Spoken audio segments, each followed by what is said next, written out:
There's a kind of silence that feels louder than any words ever spoken.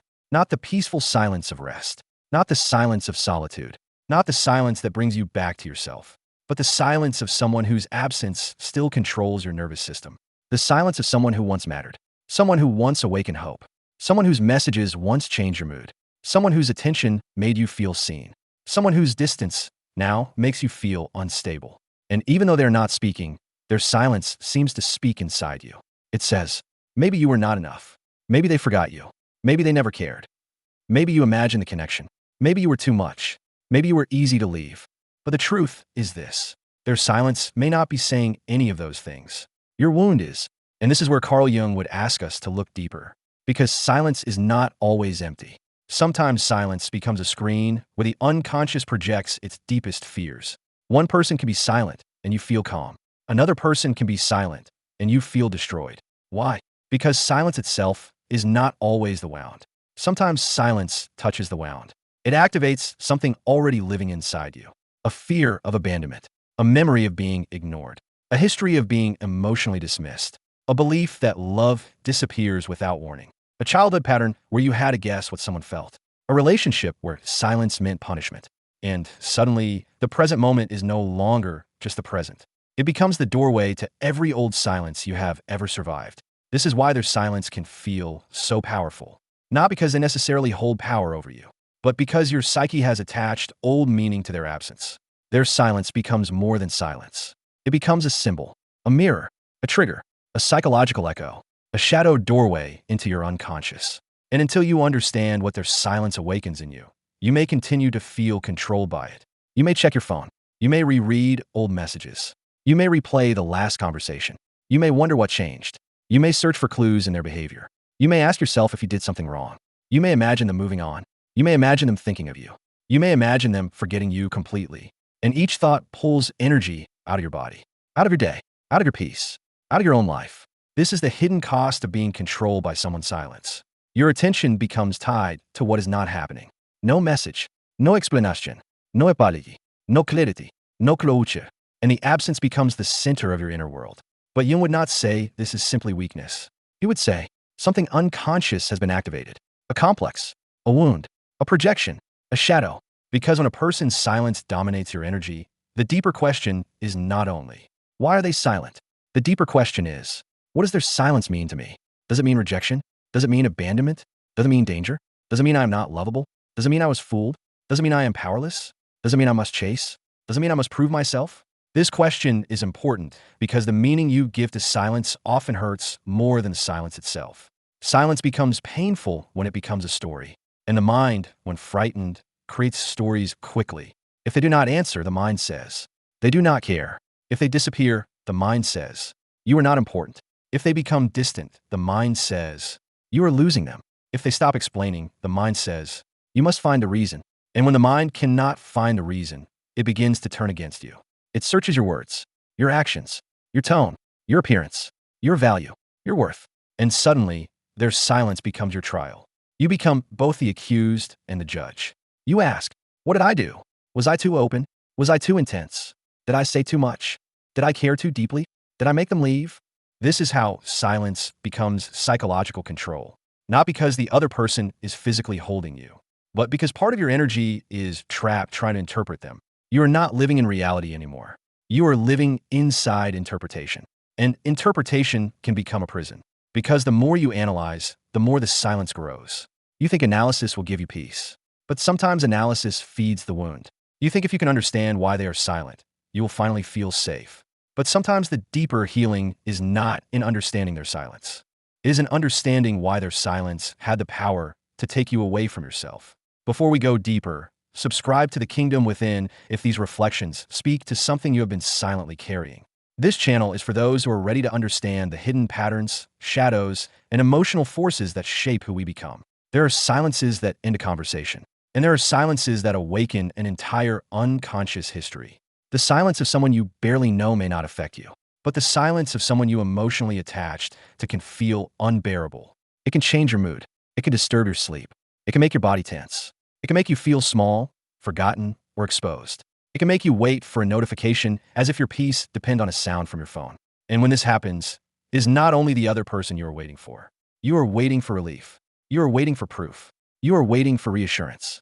You are waiting for your nervous system to stop interpreting absence as threat. This is why silence can become addictive. Not because silence feels good, but because the possibility of the silence ending gives you temporary hope.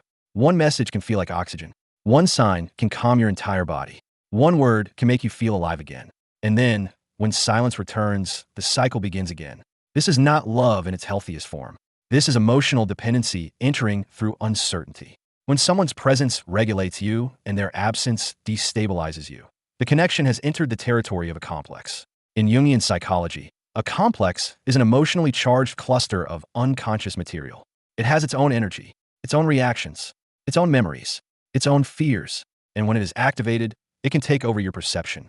You may become less rational, less grounded, less connected to your adult self. You may know, logically, that silence is not proof of your worth. But emotionally, you feel as if your worth is disappearing. You may know that someone else's behavior belongs to them. But emotionally, you take it personally.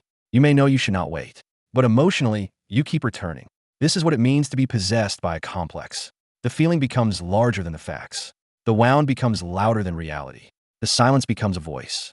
And that voice begins to control your energy. But Jung's work offers a way out. Not by denying the feeling. Not by pretending you do not care. Not by forcing yourself to become cold. But by making the unconscious conscious. You must begin to ask, what's speaking inside me when they're silent? Is it my adult self? Or is it an old wound? Is it intuition? Or is it anxiety? Is it truth? Or is it fear dressed as certainty? Is it love? Or is it the desperate need to be chosen? This distinction can change your life. Because if you mistake anxiety for intuition, you will obey panic. If you mistake silence for rejection, you will live in self-doubt. If you mistake uncertainty for destiny, you will remain attached to confusion. If you mistake emotional hunger for love, you will keep chasing what does not nourish you. So the first step is not to solve their silence.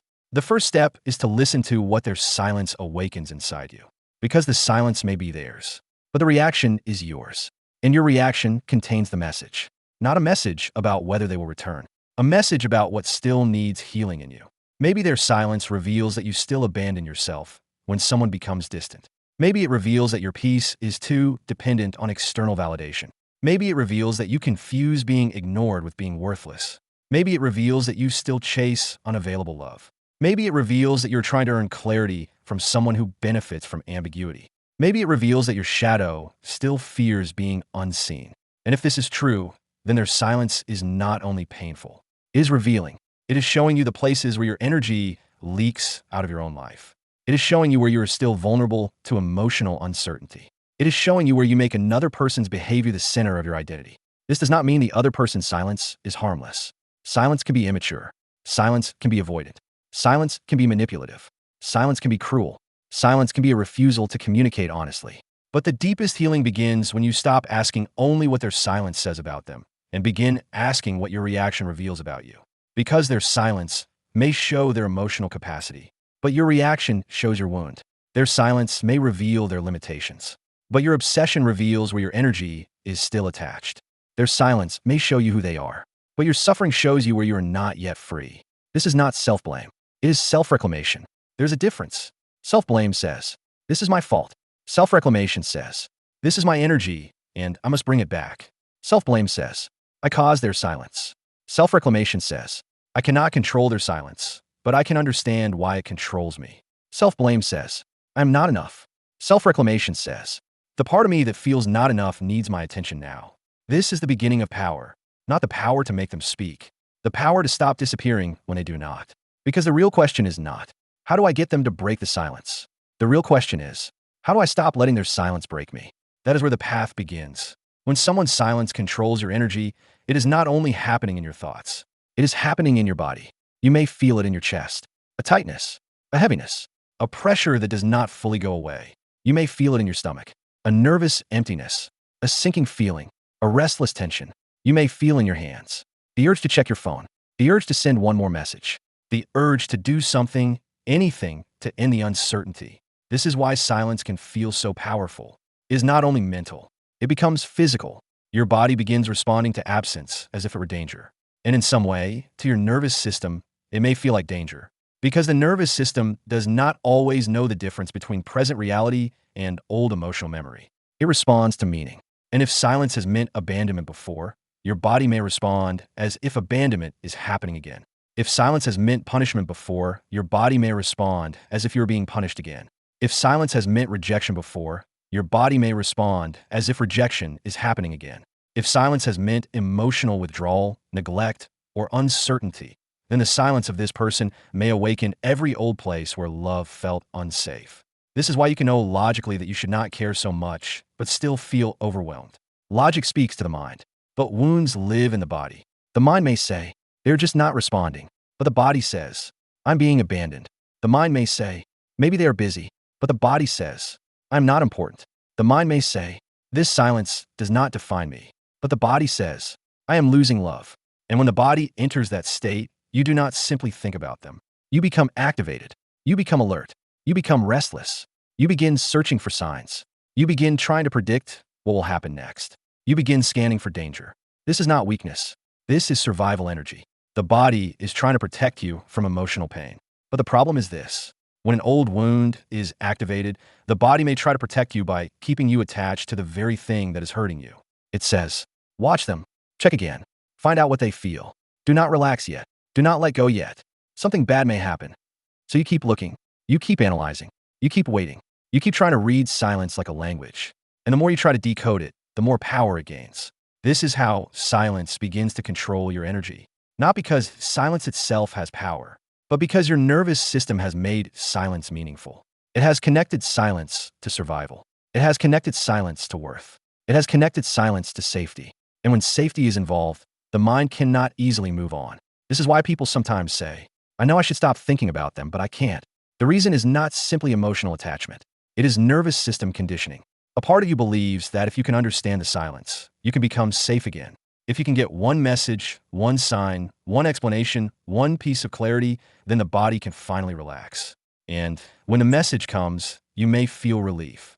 For a moment, your chest softens, your breathing changes, your mood lifts, your hope returns. You feel chosen again. You feel remembered again. You feel real again. But if the silence returns, the anxiety returns too. And this creates a cycle. Silence creates tension. A message creates relief. Silence returns. The wound opens again. And slowly, your nervous system becomes trained to depend on the other person's communication for regulation. Their attention becomes medicine. Their silence becomes withdrawal. Their message becomes reward. Their absence becomes punishment. This is how emotional dependency can form. Not because you are foolish. Not because you are weak.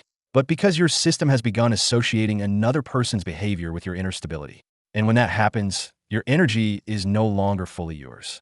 It rises and falls according to them. Their silence makes you anxious. Their attention makes you hopeful. Their distance makes you question yourself. Their return makes you feel alive. But this kind of aliveness is unstable. It is not rooted in your own center. It is borrowed from someone else's presence. And whatever is borrowed can be taken away. This is why Jungian psychology would invite us to look beneath the emotional surface. Because if someone's silence controls your nervous system, the issue is not only what they are doing. The issue is what has been constellated within you. Jung used the word constellated to describe how a complex becomes activated. A complex is not always active. It can remain quiet for years. But then a person, a situation, a tone, a silence, or a rejection activates it. And suddenly, you're not responding only to the present. You are responding through the entire emotional history of the complex. This is why your reaction may feel bigger than the moment. The silence may be only one day, but your body feels years of abandonment. The message may be delayed by hours, but your wound feels like you're being erased. The person may simply be avoidant, confused, busy, or emotionally immature, but your unconscious may interpret it as proof that you are unlovable. This is the danger of a complex. It takes a present event and fills it with old emotional meaning. It distorts perception. It makes the present feel like the past. It makes a person's silence become evidence in a trial about your worth. And when this happens, you may stop asking, what is actually happening? And begin asking, what does this mean about me? That is where suffering intensifies. Because their silence becomes personal. It becomes a verdict. It becomes a story. It becomes, I'm not enough. I was too much. I was forgotten. I was used. I was not worth an explanation. I'm easy to leave. But Jung would ask, is this the truth? Or is this the wound speaking? This question matters, because the wound often speaks with certainty.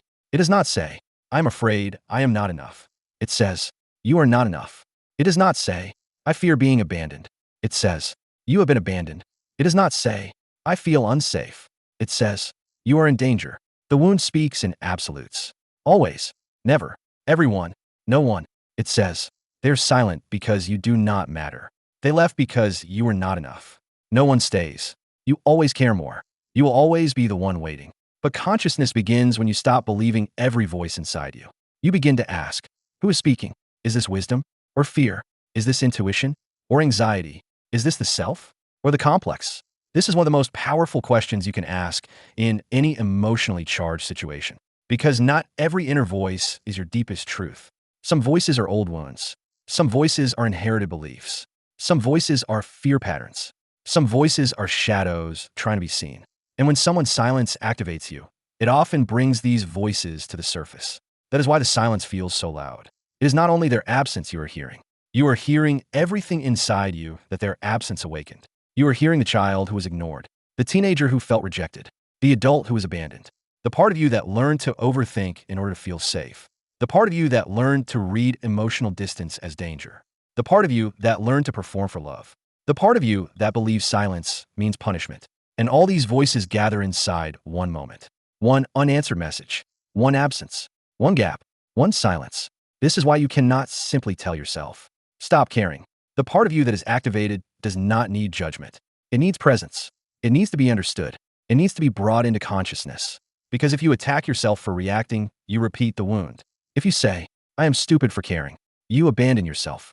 If you say, I should not feel this, you reject the part of you that is hurting. If you say, I am pathetic for waiting, you add shame to fear. And shame never heals a wound. It drives the wound deeper into the shadow. This is why the first step toward freedom is not force. It is awareness. When their silence activates you, pause and say, this is not only about them. This is something old in me. This is my nervous system responding to uncertainty. This is a wound asking for safety. This is a complex becoming active. This is a part of me that needs consciousness. This does not make the pain disappear immediately, but it changes your relationship to the pain. You are no longer completely possessed by it. You become the observer, and the observer is the beginning of freedom. Because when you can observe the reaction, you are no longer only the reaction. There is space, and in that space, choice becomes possible. You can feel the urge to check, but not check. You can feel the urge to send another message, but pause. You can feel the wave of anxiety, but breathe through it.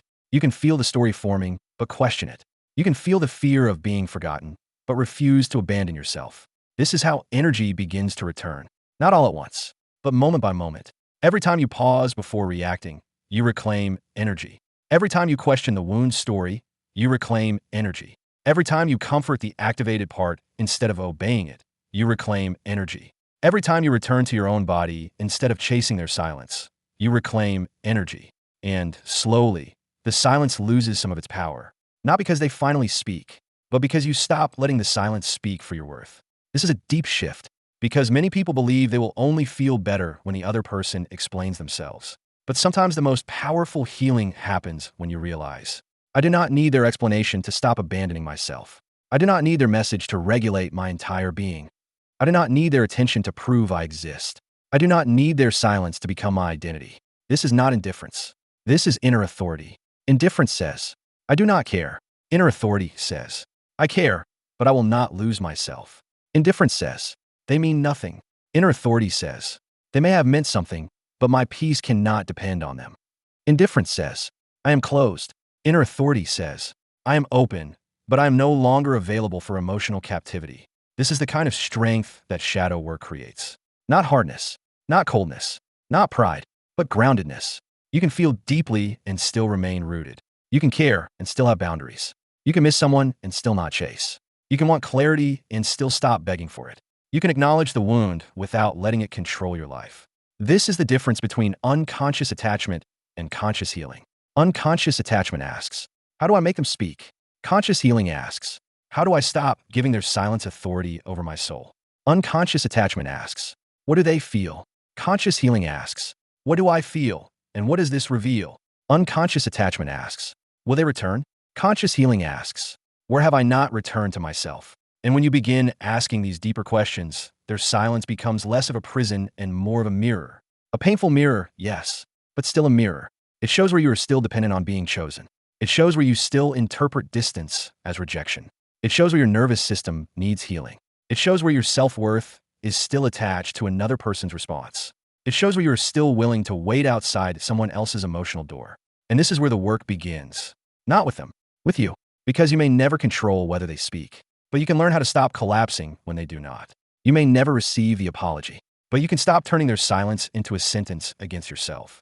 You may never get the clarity you wanted, but you can become clear within yourself. You may never know why they went silent, but you can know why it hurt so deeply. And that knowledge can change everything.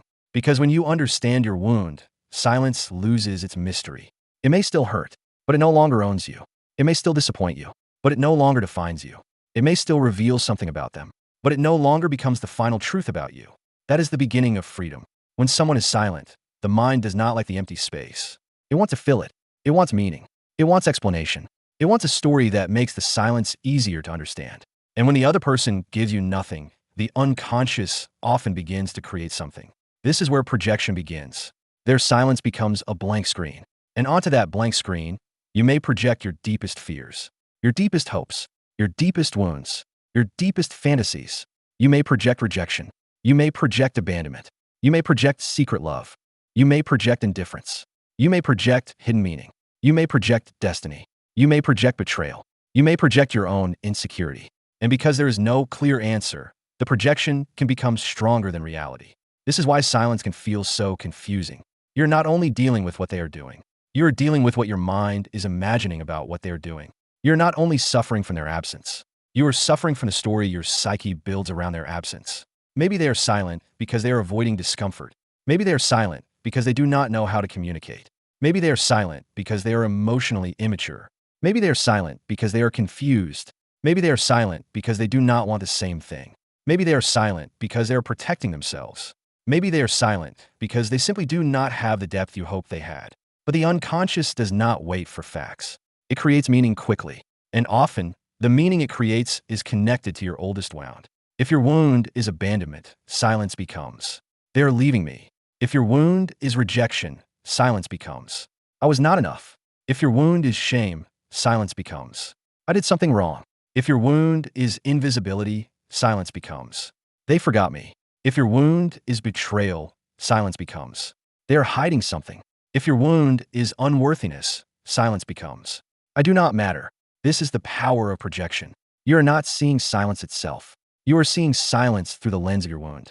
And Jung would say that what we do not make conscious, we project. The unconscious does not stay silent. It speaks through the world. It paints other people with the colors of our hidden inner life. It takes our fears and places them outside us. It takes our unlived desires and places them onto another person. It takes our wounds and makes the world seem to confirm them. This is why silence can feel like proof. But it may not be proof. It may be projection. There's a difference between reality and the meaning your wound gives to reality. Reality may be, "They did not respond." The wound says, "You are not lovable." Reality may be, "They are distant." The wound says, "You are being abandoned." Reality may be, "They are unclear." The wound says, "You must work harder to be chosen." Reality may be, "They are not emotionally available." The wound says, "If you can make them love you, you will finally be enough." This is why silence can become addictive. Because the wound wants to change the meaning. It wants to turn the silence into proof that you were wrong about your fear. So you wait for message. You wait for sign. You wait for them to prove that you're not being abandoned. You wait for them to prove that you mattered. You wait for them to prove that you were not foolish for caring. You wait for them to prove that the connection was real. And when they finally send something, even something small, the wound feels relief. For a moment, the projection softens. You think, maybe they do care. Maybe I was not wrong. Maybe I still matter. Maybe there is hope. But if the deeper wound remains unhealed, the relief does not last. Soon, you need another sign, another message, another reassurance, another proof. Because projection is not healed by temporary confirmation. Projection is healed when you reclaim the meaning you gave away. This is one of the most important ideas in Jungian psychology. When you project, you place something internal onto something external. You may place your worth onto their attention, your safety onto their consistency, your identity onto their desire, your peace onto their explanation, your future onto their return. And then, because these things appear to be outside you, you feel powerless. You believe they hold the key. They must message so you can breathe. They must explain so you can rest. They must choose you so you can feel valuable. They must return so the story can make sense. But Jung would guide you back inward. He would ask, what have you placed inside their silence? What part of yourself have you given to their response? What do you believe their silence proves? What would it mean if they never spoke again? That last question may hurt, but is powerful. What would it mean if they never spoke again? Would it mean you were not loved? Would it mean you never mattered? Would it mean the connection was false? Would it mean you were rejected? Would it mean you were foolish? Would it mean you were not enough? If your answer is yes, then the silence is carrying too much of your identity. It has become more than silence. It has become a judge, a verdict, a symbol of your worth. And this is exactly where the projection must be withdrawn, because someone else's inability or unwillingness to communicate cannot become the final truth about your value. Their silence may say something about their capacity, their maturity, their fear, their avoidance, their emotional limitations, their choices, but it does not have the authority to define your soul. It does not have the authority to decide whether you are worthy of love. It does not have the authority to erase what you felt. It does not have the authority to reduce your entire being to one unanswered message. This is where you must become conscious, because unconscious projection makes another person's silence feel like destiny. Consciousness reveals it as information. Information about them, information about you, information about the wound, information about the pattern, information about the projection, but not a final sentence, not a divine judgment, not proof that you are unlovable. This distinction changes everything, because when silence becomes a verdict, you collapse. When silence becomes information, you can observe. You can say, this hurts. This reveals something. This shows me where I am attached. This shows me where I still need external reassurance. This shows me where I confuse silence with rejection. This shows me where I give my power away. That is consciousness. And consciousness begins to dissolve the spell. The spell says, their silence means I am nothing. Consciousness says, their silence activated the part of me that fears being nothing. The spell says, they're not speaking because I am not worth speaking to. Consciousness says, their silence is showing me how deeply I still need to feel chosen. The spell says, I need them to answer so I can be okay. Consciousness says, I need to care for the part of me that believes my peace depends on their answer. This is the beginning of reclaiming energy, because you're no longer giving the silence total authority. You're studying it, not obsessively, symbolically. You are asking what it represents in your inner world. And once you understand what it represents, it begins to lose some of its unconscious power. Maybe their silence represents your childhood experience of being ignored. Maybe it represents the parent who withdrew emotionally. Maybe it represents the partner who punished you by becoming cold. Maybe it represents the friend who disappeared without explanation. Maybe it represents every time you felt too much for someone else to hold. Maybe it represents the wound of not being worth a response. If this is true, then your reaction makes sense. But the solution is not to chase this person until they finally answer. The solution is to meet the wound that their silence activated. Because if you do not, the same silence will control you through another person later. A different face, a different phone, a different conversation, a different absence, but the same wound. This is why projection repeats until it is integrated. The unconscious is not trying to torment you. It is trying to show you the pattern. It is saying, look here, this is where your worth leaks out. This is where you abandon your center. This is where you turn another person's distance into a story about your value. This is where you still chase emotional availability from unavailable people. This is where your shadow is asking to be seen. And the shadow is important here, because the shadow is not only the dark part of you. It is everything you have pushed away. The need for reassurance may be in the shadow. The fear of being ignored may be in the shadow. The anger at being treated with silence may be in the shadow. The desire to be chosen may be in the shadow. The shame around needing someone may be in the shadow. The hunger for love may be in the shadow. And when someone goes silent, all of this rises. But instead of saying, my shadow is rising, most people say, they are ruining me. And yes, their silence may be painful. It may be unfair. It may be immature. It may be confusing. But the deeper opportunity is to see what is rising inside you. Because the emotion that rises contains the unconscious material. If you feel rage, perhaps a boundary has been crossed. If you feel panic, perhaps abandonment has been activated. If you feel shame, perhaps you believe their silence proves something about you. If you feel obsession, perhaps the silence has become a symbolic wound. If you feel the urge to chase, perhaps a younger part of you is trying to prevent abandonment. These reactions are not random. They are messages from the inner world. And if you listen, they can guide you toward healing. But if you only react, you remain trapped. Reaction says, text again, check again, prove yourself. Find out what they're doing. Make them speak. Do not let the silence continue. But consciousness says, pause, Breathe. Do not abandon yourself. Ask what is being activated. Do not turn their silence into your identity. This pause is powerful because the pause interrupts the projection. It creates space between the silence and the story, between the wound and the action, between the trigger and the response. In that space, you begin to reclaim yourself. You may still feel the ache.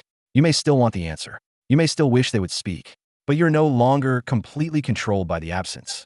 You're no longer giving the silence all your energy. You are no longer making their emotional limitation the center of your inner world. This is why withdrawing projection is not coldness. It is maturity. It is the ability to say, I wanted their words, but I will not make my soul dependent on them.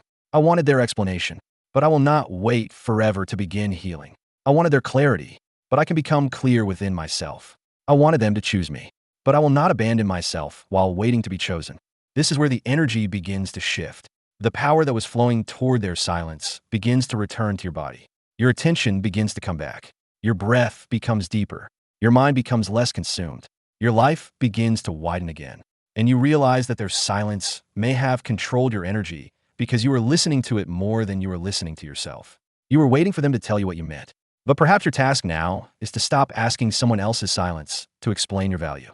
Your value is not hidden inside their response. Your worth is not waiting inside their message. Your peace is not locked behind their apology. Your future is not dependent on their return. Their silence may be part of your story, but it is not the author of your life. And when you begin to understand this, something inside you stands up, quietly, not with anger, not with pride, but with dignity. A dignity that says, I can care without collapsing. I can miss without chasing. I can want clarity without begging. I can feel pain without making it my identity. I can let their silence reveal my wound without letting it rule my life. That is the beginning of freedom, because the projection begins to dissolve the moment you reclaim the meaning. Silence is no longer, I'm not enough. Silence becomes, this activates the part of me that fears not being enough. Silence is no longer, I've been abandoned. Silence becomes, this activates my abandonment wound. Silence is no longer, they hold my peace. Silence becomes, I must learn to regulate my own nervous system. Silence is no longer, my story is over. Silence becomes, this is where I choose to return to myself. And when that shift happens, their silence may still exist, but it no longer controls your entire energy. It becomes something you can observe, something you can learn from, something you can respond to with self-respect, not something that owns you. This is how projection becomes wisdom. This is how absence becomes a mirror. This is how silence becomes the doorway back to yourself. Their silence becomes powerful because it reveals what you still do not want to feel. It reveals the part of you that still needs to be chosen, the part that still fears being forgotten, the part that feels unsafe when love becomes uncertain, the part that believes someone else's response determines your value. This is why silence can feel unbearable, not because nothing is happening. At some point, you must stop asking only why they're silent. You must begin asking why your soul became so dependent on their voice.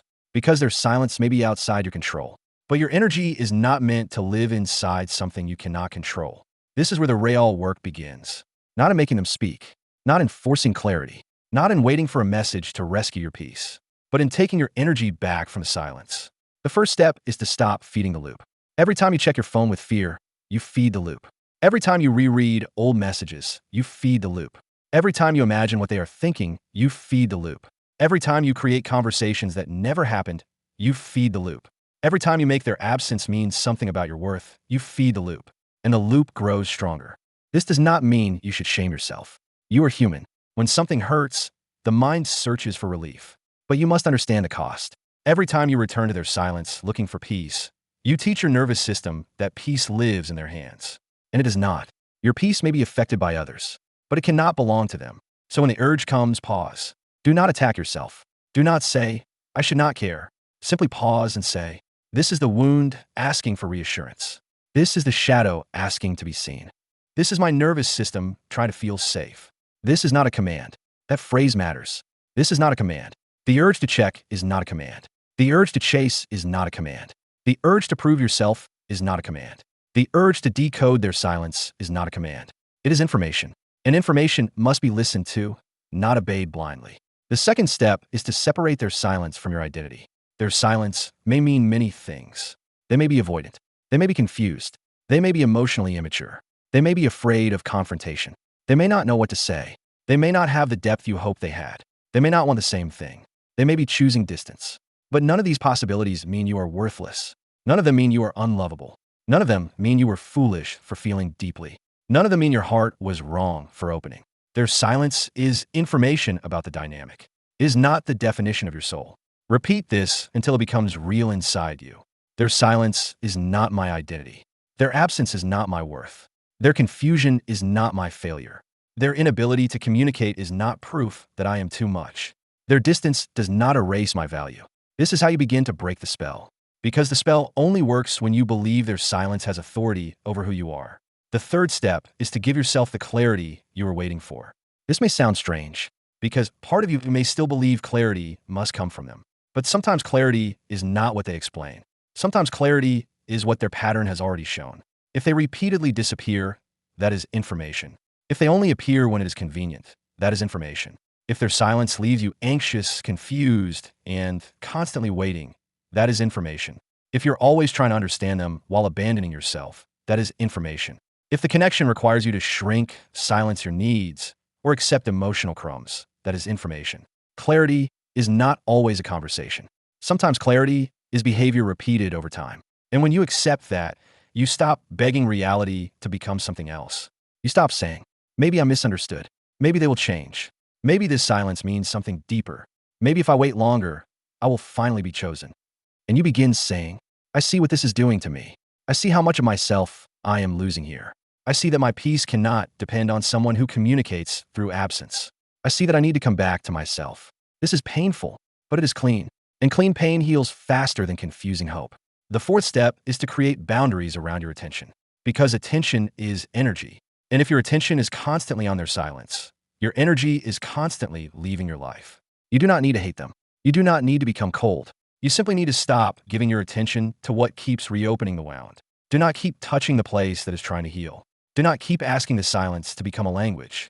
Do not keep making your phone an altar where you wait for proof that you matter. Return to your body. Return to your breath. Return to your work.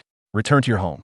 Return to your creativity. Return to prayer, meditation, movement, writing, silence, and the ordinary sacredness of your own life. At first, this may feel empty, because obsession gives the illusion of movement. Waiting feels like doing something. Checking feels like staying connected. Analyzing feels like seeking truth. But often, it is only the wound circling itself. Real movement begins when you take one step back into your own life. Even a small step. A walk. A journal page. A meal eaten slowly. A room cleaned. A task completed. A prayer whispered. A breath taken without checking your phone. These small acts matter. They tell the psyche, we are not living inside their silence anymore. We are here. We are returning. The fifth step is to let the silence show you what you need to heal. Maybe you need to heal the belief that love must be earned. Maybe you need to heal the fear that distance means abandonment. Maybe you need to heal the habit of over-explaining yourself to people who do not meet you with honesty. Maybe you need to heal the pattern of chasing unavailable affection. Maybe you need to heal the part of you that accepts confusion because clarity would require grief. Maybe you need to heal the wound that says being ignored means being worthless. This is the gift hidden inside the pain. Not the kind of gift you wanted, but the kind that transforms you. Their silence may have exposed where you are still not free. And once you see where you are not free, you can begin to choose differently. You can stop chasing closure from someone who communicates through absence. You can stop making another person's avoidance the center of your emotional world. You can stop confusing silence with mystery. You can stop turning uncertainty into destiny. You can stop waiting for someone else's voice before listening to your own. And perhaps this is the deepest healing. You begin to speak to yourself again. You say what they did not say. You give yourself what you waited for. You tell the wounded part. You matter. You are not too much. You are not forgotten. You are not abandoned by me. You do not need to beg for presence. You do not need to shrink to be loved. You do not need to chase silence. You can come home now. This is not fantasy. This is inner repair. Because the part of you that is suffering does not only need their voice. It needs your presence. It needs your protection. It needs your truth. It needs your adult self to finally say, we will not keep losing ourselves here. That is how energy returns. Not all at once, but slowly. You begin to sleep better. You begin to breathe deeper. You begin to think about them less. You begin to remember yourself more. You begin to notice that silence can exist without becoming your identity. You begin to realize that someone can fail to speak and you can still remain whole. This is freedom, not because you stop caring overnight, but because you stop disappearing. Not because the silence stopped, but because the silence no longer owns your soul. And one day, you may look back and understand. Their silence was painful, but it revealed everything. It revealed the wound. It revealed the projection. It revealed the complex. It revealed the shadow. It revealed where your energy was leaking. It revealed where you were still waiting to be chosen. And most importantly, it revealed the place where you needed to choose yourself. That is the Jungian path. To take what controls you unconsciously and bring it into the light. To transform pain into awareness. To transform longing into self-knowledge. To transform silence into a mirror. To transform abandonment into self-return. So if their silence still controls your energy, do not only ask when they will speak. Ask what part of you is still waiting to hear from yourself. Ask what truth you have been avoiding. Ask what boundary you have been delaying. Ask what wound is asking for care. Ask what shadow is asking to be integrated. And then gently begin again. Return your attention to your own life. Return your breath to your own body. Return your worth to your own soul. Return your energy to the kingdom within. Because their silence may be loud, but your inner voice can become louder. And when your inner voice returns, their silence no longer has the power to define you. It becomes what it always should have been. Information, not identity. A mirror, not a prison. A lesson, not a life sentence. And perhaps the greatest lesson is this. You do not need someone else to break the silence in order for you to break the pattern. You can stop waiting. You can stop chasing. You can stop interpreting absence as worthlessness. You can stop making their silence the center of your emotional universe. You can choose yourself now, not because it is easy, but because your soul is tired of living inside someone else's absence, and it is ready to come home. If this reflection spoke to something you have been carrying in silence, subscribe to the kingdom within. Here, we explore Carl Jung, shadow work, projection, emotional healing, and the hidden patterns that shape who we become. And remember, their silence may reveal your wound, but your response can reveal your power. But because too much is happening inside you, the outer world is quiet, but the inner world is screaming. And Jung would say, do not run from that scream. Listen to it, because the scream is not your enemy. It is the voice of the shadow asking to be seen. The shadow is everything you have rejected, hidden, denied, or pushed away. Maybe you rejected your need for love. Maybe you denied how much you wanted reassurance. Maybe you hid your fear of abandonment. Maybe you pushed away your anger because you wanted to appear calm. Maybe you pretended you were detached when you were deeply attached. Maybe you told yourself you were spiritual, evolved, healed, and above needing anyone. But then their silence came, and suddenly, all the parts you thought you had mastered came rushing back. The anxiety, the jealousy, the fear, the waiting, the urge to check, the need to know, the anger at being ignored, the shame of caring too much. And this is where many people judge themselves.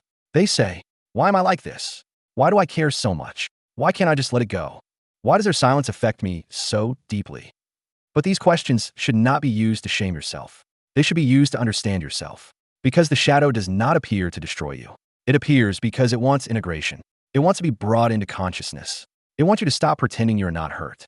It wants you to stop calling anxiety intuition. It wants you to stop calling waiting devotion. It wants you to stop calling emotional hunger love. It wants you to stop calling self-abandonment patience. Sometimes their silence reveals that you are not truly at peace. You were only calm while they were giving you attention. Sometimes their silence reveals that your self-worth was not fully rooted. It was still depending on being chosen. Sometimes their silence reveals that you were not fully connected to yourself. You were connected to the version of yourself that existed when they noticed you. And when they withdrew, that version disappeared. This is painful to see, but it is also liberating. Because once you see the pattern, you no longer have to live unconsciously inside it. You can ask, what part of me is trying to be loved through this person? What part of me believes silence means rejection? What part of me still waits outside someone else's emotional door?